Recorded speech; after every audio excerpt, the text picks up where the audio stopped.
The Continental Corporation is one of the world's leading suppliers to the automotive industry. It has extensive know-how in tyre and brake technology, vehicle dynamics control, electronics and sensor systems. The aim is to make individual mobility safer and more comfortable. The corporation comprises the Continental Automotive Systems, ContiTech and Tyre divisions. Among tyre manufacturers, Continental is the #1 in Germany, #2 in Europe and market leader for winter tyres. Every year, some 100 million tyres made by the Continental Corporation come onto the road. Every fourth new car runs on Continental tyres. The tyre is a complex high-tech product with more than 10 different rubber compounds and 15 to 20 components. The process chain follows the production flow from the compounding to the last station for quality control. The tyre consists of a combination of textile cords, steel wire, rubber compounds. These basis elements are incorporated into the components of the tyre in a specific way. The building phase is split into two parts. The liner, ply, beads and sidewalls are assembled as the carcass. The belts, cap plies and tread as the belt assembly. Carcass and belt assembly are placed together to form the green tyre, and this is vulcanized at a high temperature to form the finished tyre. The final inspection involves both visual and sensory checks.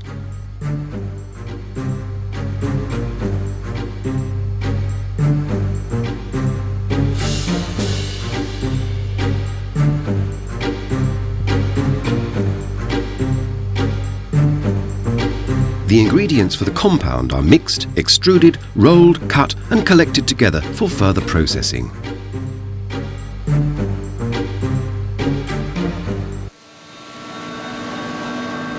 Before the finished compound sheet, stamped with a manufacturing code, leaves the mixing department, a multi-phase mixing procedure has been completed.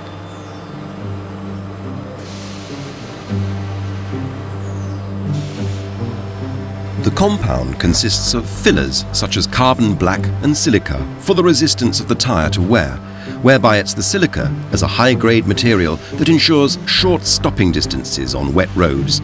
This is of particular importance for one component, i.e. the tread. Chemical additives such as antioxidants protect the tyre against premature aging. Natural and synthetic rubber form the basic material. During the mixing process, chalk, oils, resins, accelerating agents, retardants, compounding promoters, activators and sulfur are added. Start mixing, roll, cool, remix, roll again.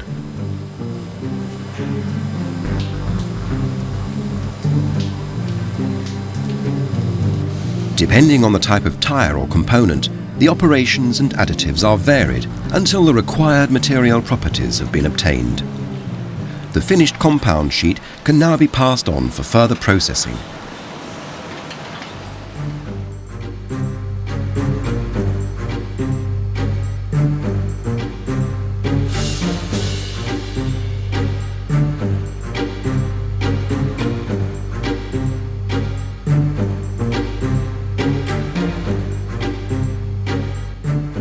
During the rolling out operation, the mixed compound sheet is shaped, cut and wound on a transport roller.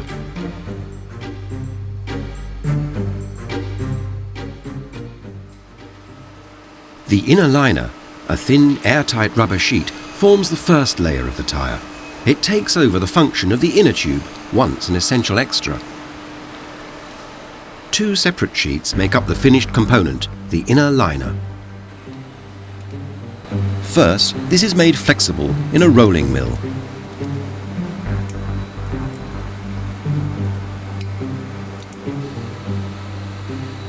The calendar molds it into a compound strip.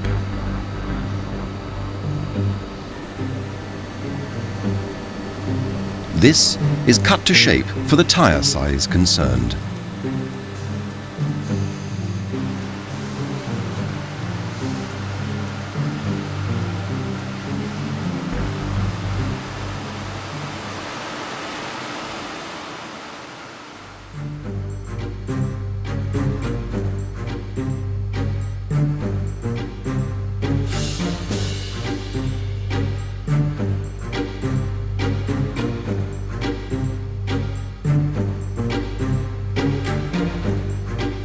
The textile cord ply is coated in the calander with rubber compound. Then the cord ply is cut so that when it is in place inside the tyre, the cord angle will be across the direction of travel, that is, in a radial direction. The textile fabric that is embedded in a rubber compound and forms the second layer adjacent to the sensitive inner liner acts as the reinforcing material.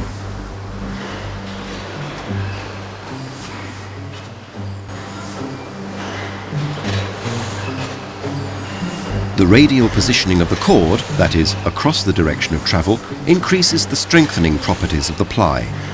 In this way, it is a crucial element in determining the load rating of the tyre, as well as such comfort features as its cushioning capability and its handling characteristics.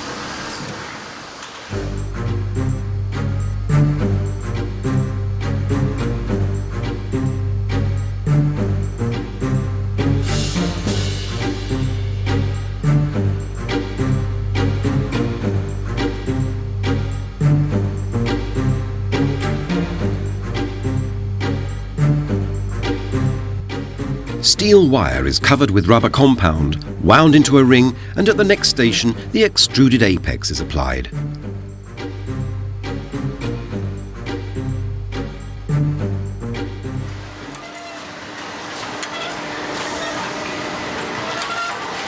At the station Bead and apex, steel wire and compounds form the rings that subsequently keep the tyre seated on the rim. The bead consists of several steel wires, each covered with a compound layer.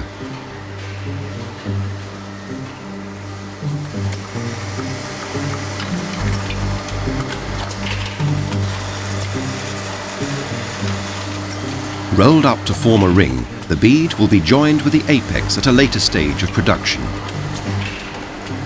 The apex is manufactured at the same time on another manufacturing track.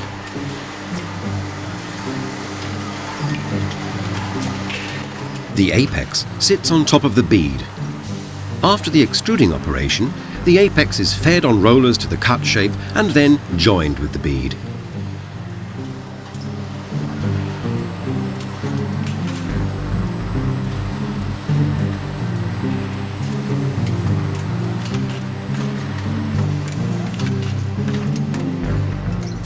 Whilst the apex subsequently provides driving stability, steering performance and a high level of comfort, the bead ensures that the tyre is firmly seated on the rim.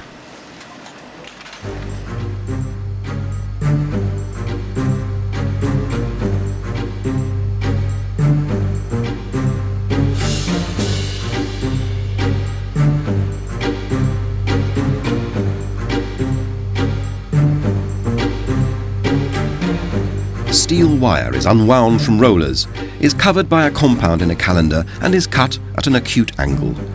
The breaker is wound up for further processing. The steel heart of the breaker is located in the coil chamber. This is where the individual steel cords come together to form a fine steel cord ply.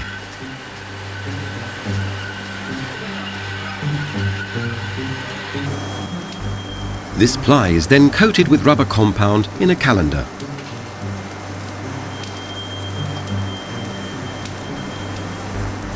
The breaker, made of steel cords, ensures the rigidity of the tread in the longitudinal and lateral directions. This ensures power transmission during driving, improves the cornering stability, and increases the resistance to wear.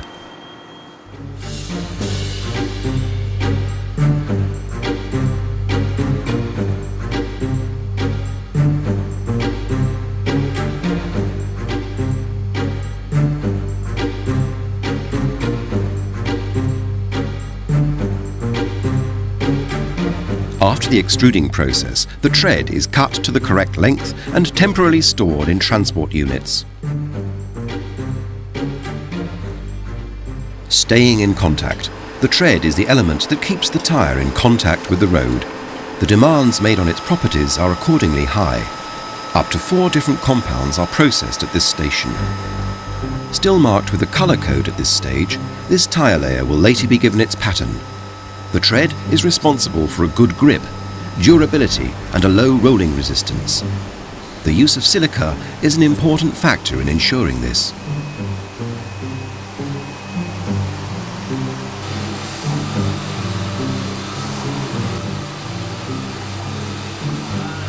The actual contact area between the tyre and the road is no larger than a postcard, only a tiny area to carry so much responsibility.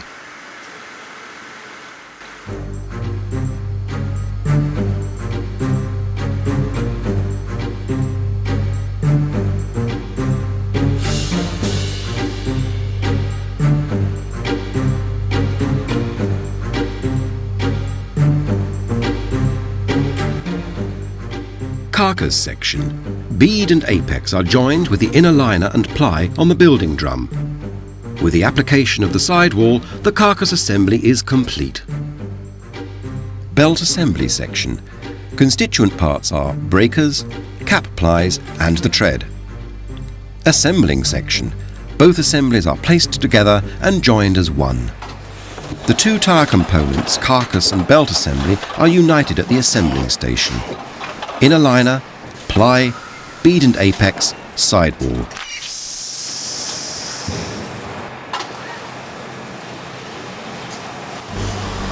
And the carcass of the tyre is ready. The next item is the belt assembly. It is built up in several layers with breakers and cap plies that increase the strength in the belt assembly and are indispensable for high-speed tyres. Finally, the tread is put on.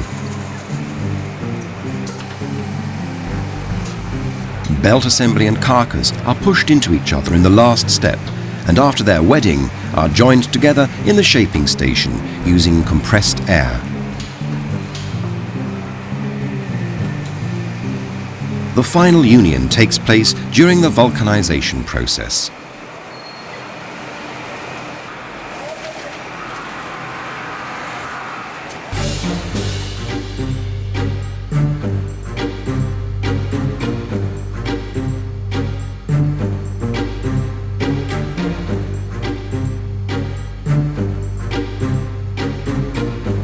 The green tyre is put into a mould and then vulcanized at a temperature of over 170 degrees.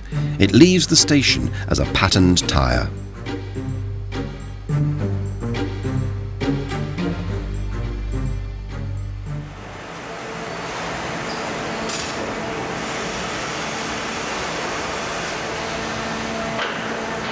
The proper term is vulcanization.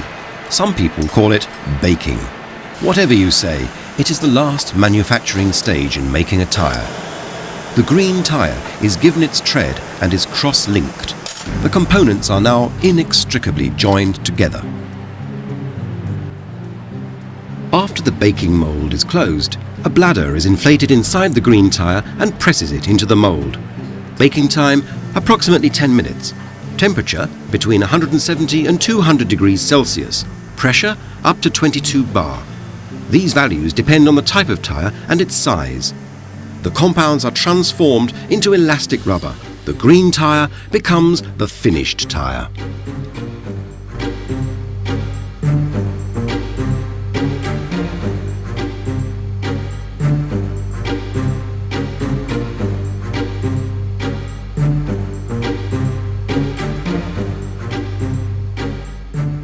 The visual and sensory checks are the last stages of the manufacturing process.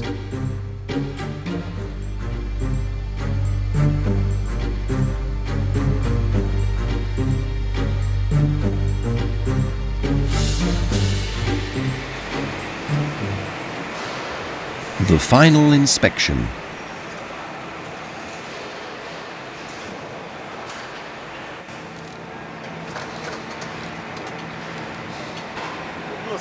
People and machine complement each other in the last stage, the quality control.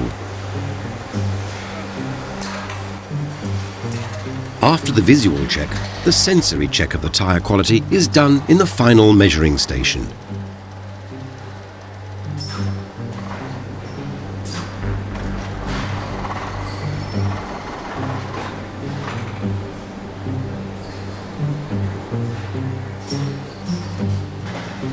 The crucial measurements made here are compliance with the specified values of diameter and width, check of the uniformity properties, i.e. out of balance and force variation, X-ray check to identify the positioning of individual components. Only when this final inspection has been passed is the finished tyre ready for the road.